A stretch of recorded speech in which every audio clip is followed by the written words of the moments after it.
Привет, друзья! Давно хотел высказаться по поводу происходящего, учитывая, что я имею сейчас такую возможность спокойно говорить то, что я думаю. И, назрела эта необходимость как-то обозначить свою позицию. Давно это надо было сделать. Я сегодня, например, утром проснулся и подумал, что вот то, что я делаю, это похоже на начало коронавирусной эпидемии, когда я ходил в маске, когда я ходил там в таком специальном респираторе, это все сейчас немножко выглядит смешно. Вот.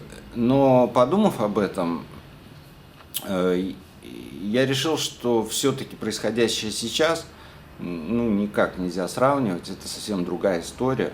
И, конечно, мои действия, они, наверное, эмоциональны, но эта эмоциональность, она подкреплена событиями, которые происходят вокруг. Уже много было подобных заявлений, поэтому я постараюсь максимально кратко. Мое отношение к происходящему следующее. То, что случилось на Украине в 2014 году, это была революция. Я это видел, я это отслеживал через интернет, и мне было понятно, что люди в Киеве, они просто свергли ненавистный режим Януковича, этого с золотым батоном.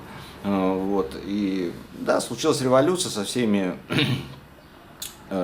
стандартными для нее последствиями, то есть не значит, что там все стали счастливы сразу и зажили как надо.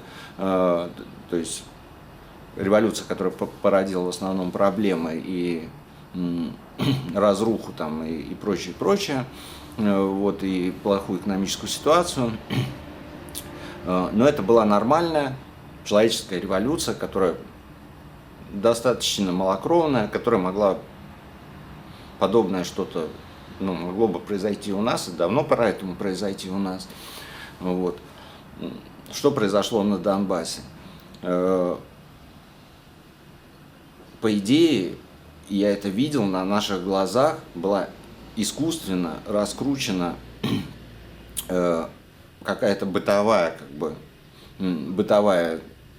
нелюбовь, так скажем, между западенцами и жителями Донбасса, которая всегда существует в любой стране, и это было невероятно раздуто, и раздуто извне, из России, когда, кто помнит, когда люди кричали «отойдите от поребрика» из окна, то есть это были какие-то питерские гэбистские засланцы, которые все это дело кочегарили, и если тогда же возник Вагнер, вот эти наемники все, которые именно там и зародились, потому что местные люди, они, может быть, не очень любили киевлян и западенцев, но они не собирались с ними воевать.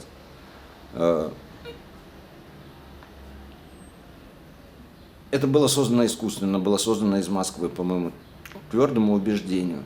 Да, там показывали каких-то коммунистов в Донецке на площади, которые чем-то недовольны, но потом это стали раскручивать. Это я помню, когда они использовали даже песни, кино или еще что-то такое. То есть это была спланированная акция по разделению народов.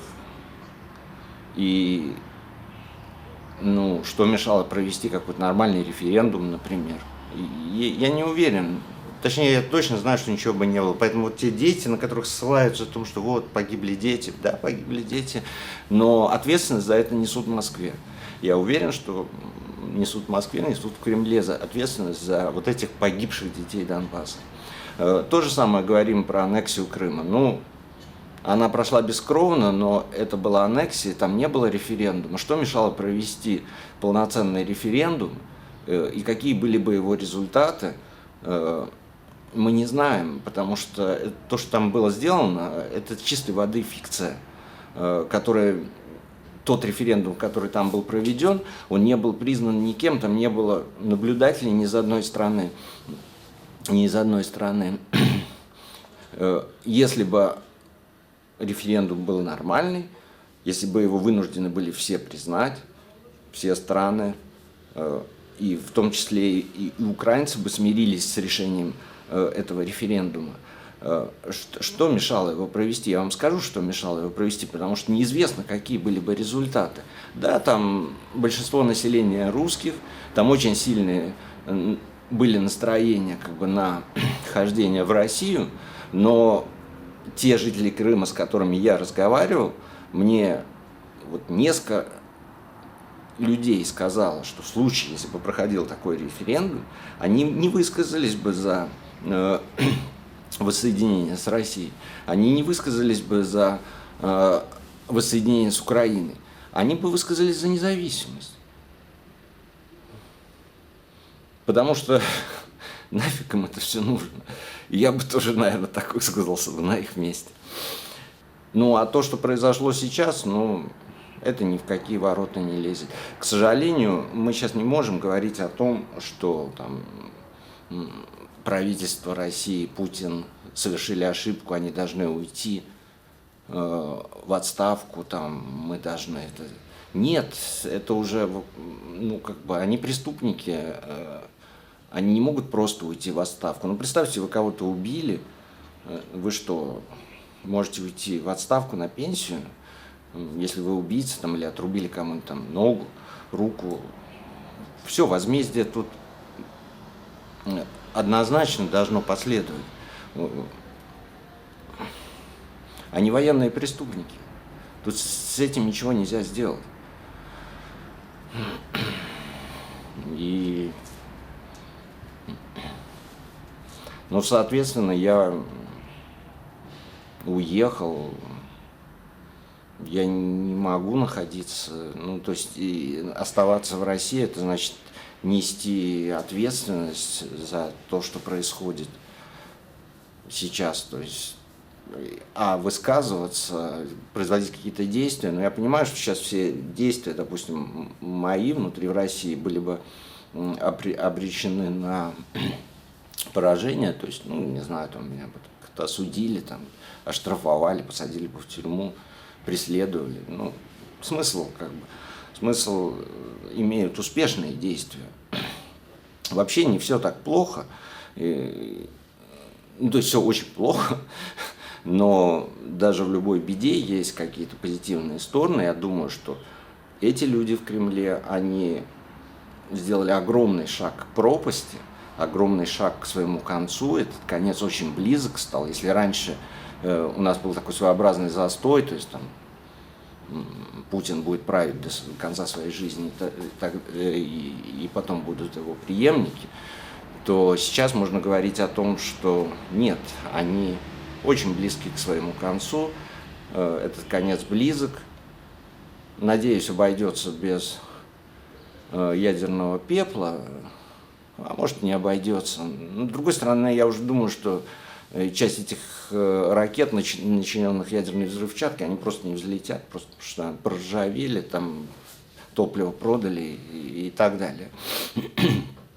И мне понятно, например, что государственность России обречена, что, ну, не знаю, половина ее там, может быть, за Уралом или еще как по какой-то там границе станет просто китайской провинцией, там, не знаю, еще какая-то, там, не знаю, какие-то там чеченцы и еще какие-то там создадут свои государства,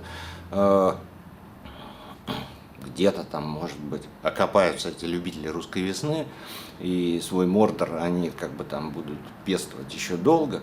Вот. Но вот эта идея была у меня еще в 90-е о том, что я человек из Санкт-Петербурга, понимаете, я особо нигде не путешествовал, Москву я тоже не люблю.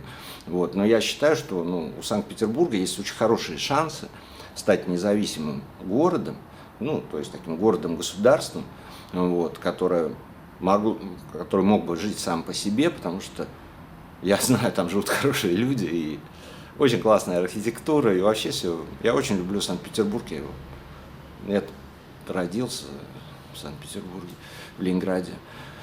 И мы могли бы стать европейским городом, частью объединенной Европы.